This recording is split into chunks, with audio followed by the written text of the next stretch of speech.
Welcome today, and I'm really excited to get to talk to you guys about feature engineering. I think as an RTE, oftentimes we overlook the importance of the features that our product managers are delivering for PI planning and then throughout the entire PI.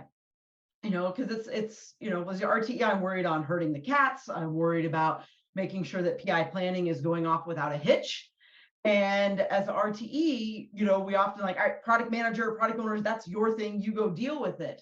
But one of the things that I've learned over time is that it's actually really important as an RTE for us to get in and, work with the product managers, with product owners, as well as they're working on their features and starting to define them. And so what I want to start with today is define what feature engineering actually is, as well as what a feature is, just to make sure that we're kind of on the same page. So we know that a feature is just specific functionality or behavior that delivers value, right? Every PI, we're asking our arts, what is the value we're trying to deliver? What are we trying to get from this? And those features are kind of those buckets that we use to describe that functionality.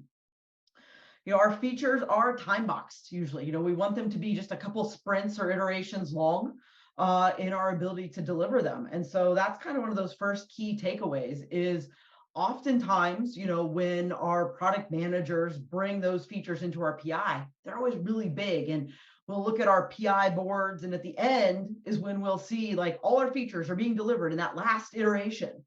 And so as an RTE, one of the takeaways we can do is work with our product managers to size those down. 2-3 sprints is what I found to be an ideal size for those features. Now, when we look at feature engineering, it's actually, I kind of coined this term a little bit ourselves, but it's how we actually build our features, how we pick them, and how we really get them to represent what we're trying to deliver, what that problem is that we're trying to solve, and how we are able to get those features to be appropriately sized. And so as release train engineers, right, we want to work with our product management and product owners to engineer really good features. If we don't have good features, we see our art struggle. We often have poor product quality, where we have a product that doesn't meet the needs of our users or customers. We spent all this time and effort to build something and it doesn't work right, or the adoption rates aren't there, or worse yet, we get negative feedback, like our customers actually hate it, or we have increased rework. So we put something out that folks don't like, or it's not the level of quality, we have to go back and we have to fix it. And so then that subsequently delays additional features and deliveries that we want to do. If we don't have good features, oftentimes we have defects or errors or bugs in our systems. And, that goes to more and more and more delays and higher development costs. And so as RTEs, we have a responsibility to really make sure that we're minimizing those efforts, that we're, minimizing that rework, that we have good product quality come out the door. We know one of our core competencies is that we want, high built-in quality. If we have good quality and we have minimal rework, then we're going to have accurate predictions, right? We're trying to get that predictability as a good RTE from our arts. Well, poor features, again, they're going to challenge our ability to make those good predictions. And then ultimately, we're going to have lower art performance. And a poor performing art is oftentimes a reflection on us as the RTEs. And so we want to make sure that we're working with our product managers to really have those great features. And these are all things that I've experienced firsthand with the various arts that I've worked with, is we don't have great features. We don't have a good strategy for how we're going to deliver the features, or our features are all too big. These things automatically almost come into what we're seeing from our arts, that, we have poor quality, or we're doing a lot of rework, which then feeds to, poor morale even. We're not able to say when we're going to get work done. And then, ultimately, people start to lose faith in us. So how, as RTEs, can we start to stem this? How can we, make sure that we're actually having good features that go into RPIs for our teams to be able to develop? And so what I really want to spend the bulk of the conversation today around is, what are some tools that you as RTEs can leverage with your product managers to actually help make sure we have great features coming into our PIs? So we're going to look at 5 of these. The first one being feature mapping. We'll take a look at scenario modeling, some wireframing and prototyping, some data-driven features. And then lastly, I'm going to share with you kind of a feature template that I've developed and used with a lot of different product managers, with different arts, with product owners, even to help determine how we want our features to look and be structured. So let's take a look at feature mapping first. I have a lot of you on camera. So have any of you guys ever done feature mapping before with your product owners, product managers? If you just raise your hand. So a few. So feature mapping, simply put, it's just a technique for us to be able to identify some of the pain points that our users or our customers have. So it's a way to kind of walk through our system and what are the things we want it to do. So if we pick a car, for example, and I ask you guys, what are some features on a car? You guys are likely going to tell me, well, like anti-lock brakes or, heated seats, heated steering wheels. We were talking about snow a little earlier today. Fortunately, I'm avoiding it right now. But, some of those things, like we all know what a feature is. Talking about a car, oftentimes it becomes much more difficult when we're looking at a software package or new functionality that we're trying to deliver. Oftentimes it becomes these really big things. And so what we can use feature mapping for is to start to go through and what are our customer needs? What are the pain points that our customers are having? And then from those, all right, could those be potential features? Could that be potential functionality that we want to add to our solution? So we kind of brainstorm those up. And then what we can do is determine, are these things that we want to go develop? Are they items that we want to add to? And this is where, if we're in a safe environment, we can leverage that portfolio Kanban a bit. And these start to go into our program backlogs or our art backlogs. And we start to then, figure out, are these what we need? What do we want to do? And we can map then these features back to those pain points. Make sure that once we understand what the features are and we've put some prioritization around them, is this really what we want to do? Is this, the demand that our customers are asking for? And once we've kind of worked through this process, this is where our product manager can take those ideas back, socialize them with that customer and say, yes, this is what we want to do or not, or it'd be better if it was this way. And that's where that refinement and iteration comes in.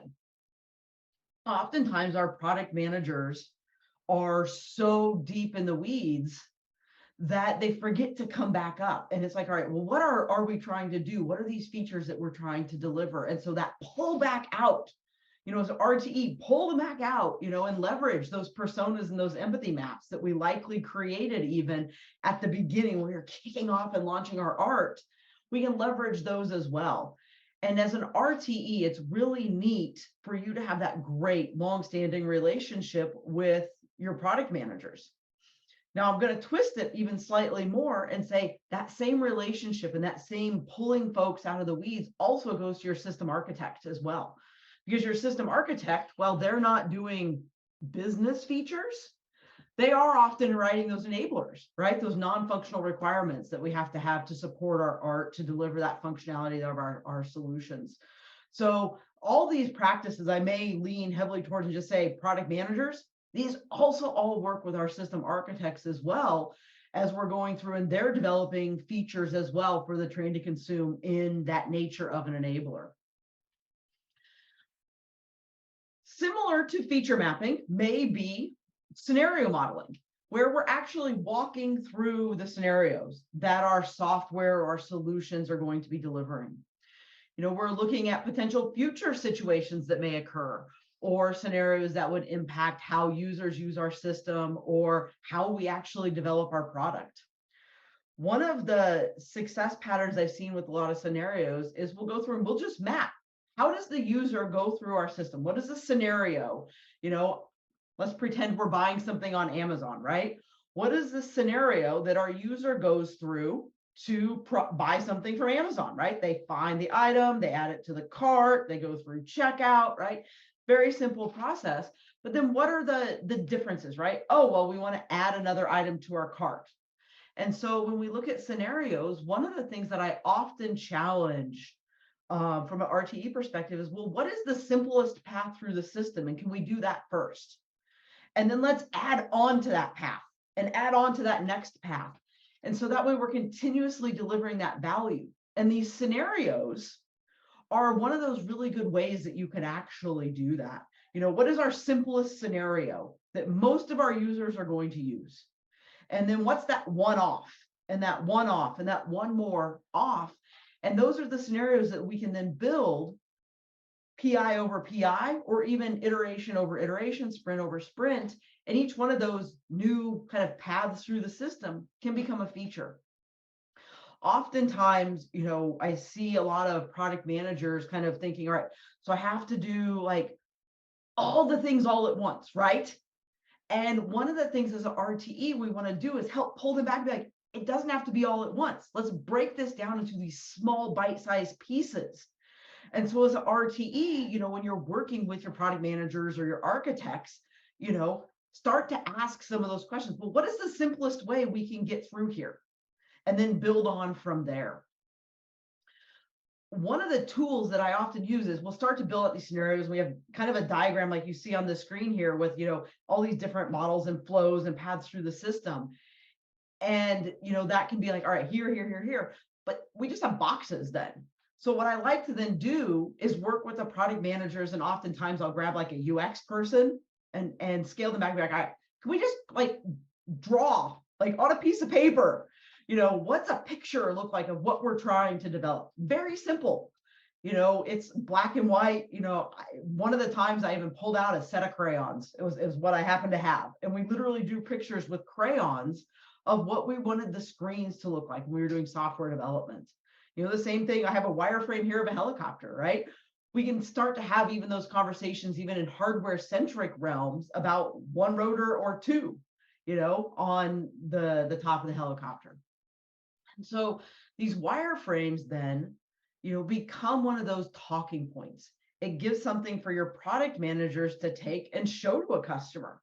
Right. So if we think about it from a feature mapping perspective and then even scenarios, you know, the wireframes are kind of that next extension, right? They're going to be a rough sketch, you know, that we then might refine a little bit. And this is where we can even leverage a lot of tools in doing this. So there's lots of great wireframing tools out there if crayons aren't your cup of tea, such as like Sketch or Figma that you can use that, you know, just help kind of create these mock-ups really fast. This is what we want things to kind of look like.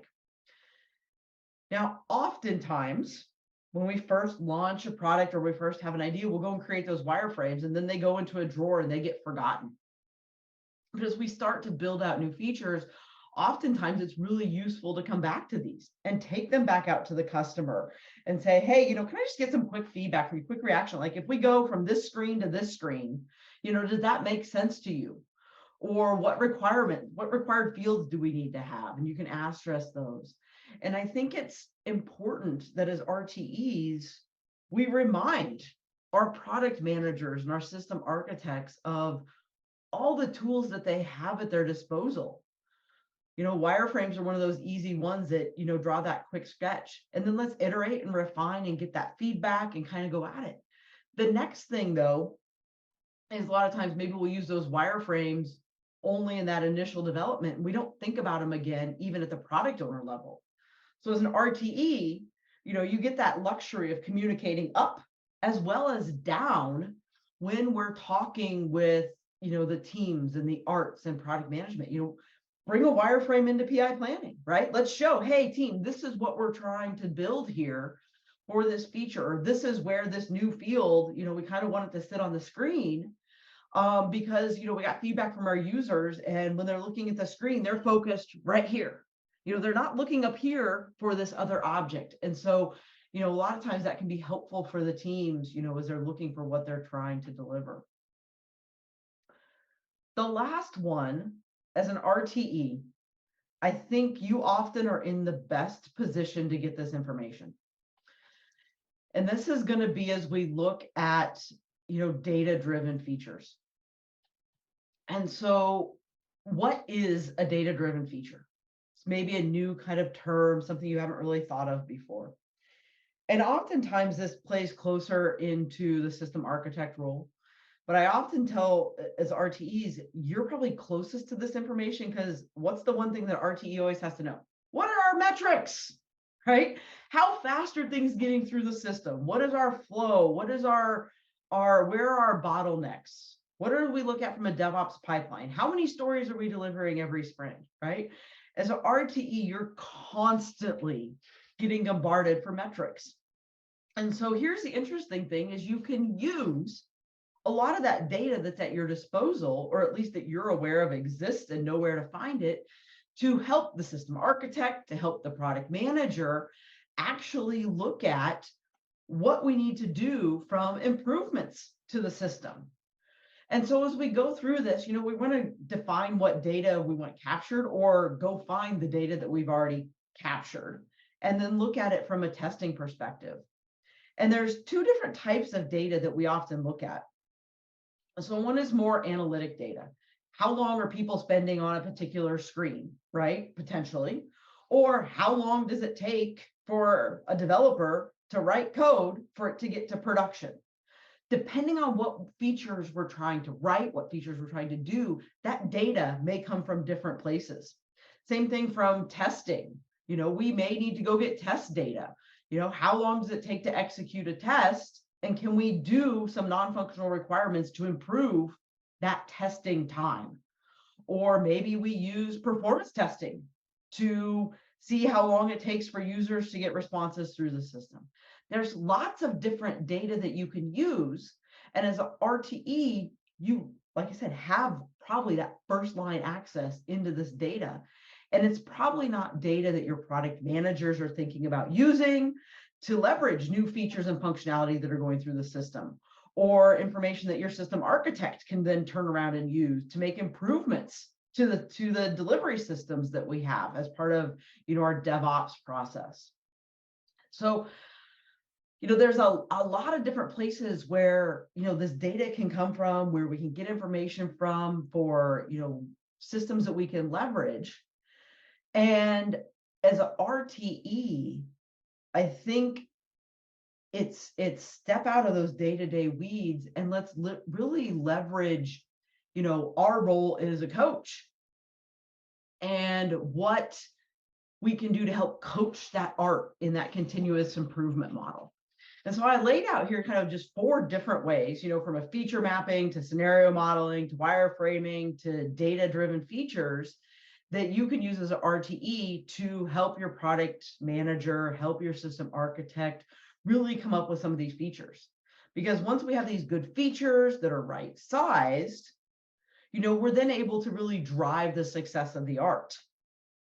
Now, one last tool that I have, and I see my dear friend Cheryl is on the call, and it was actually the result of working with the art that Cheryl is now the RTE of, that I developed this feature template, where it's largely based off the Epic template from Safe, that I scale back significantly. So if this looks familiar, that's probably why.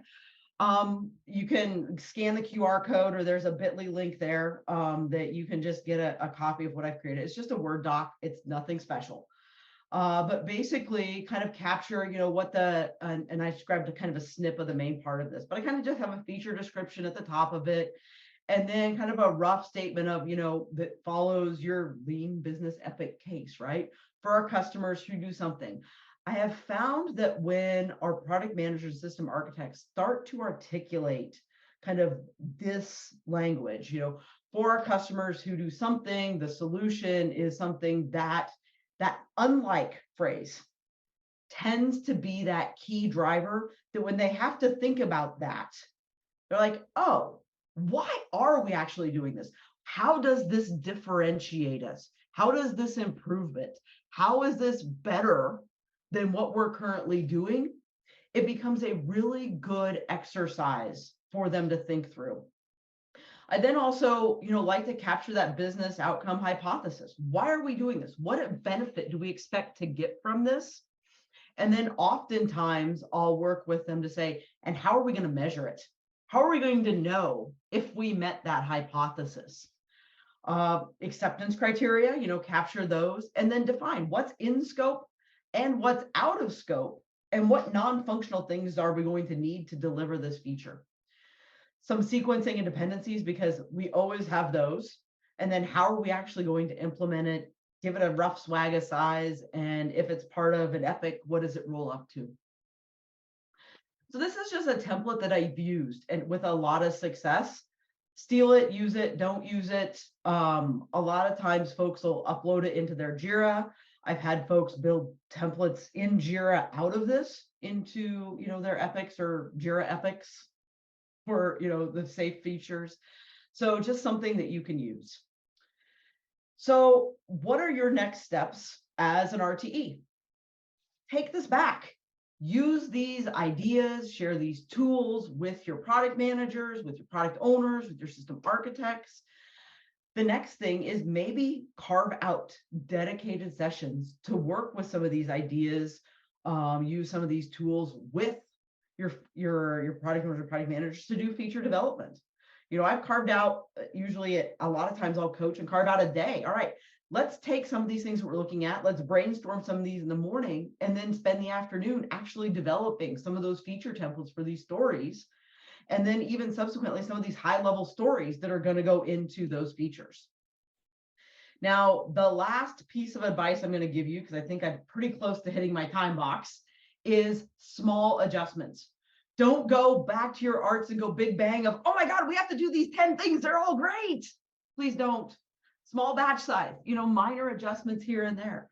Maybe it's, reminding your product managers and system architects that are really working on developing those features that, hey, we built wireframes a while back. What have we done with those?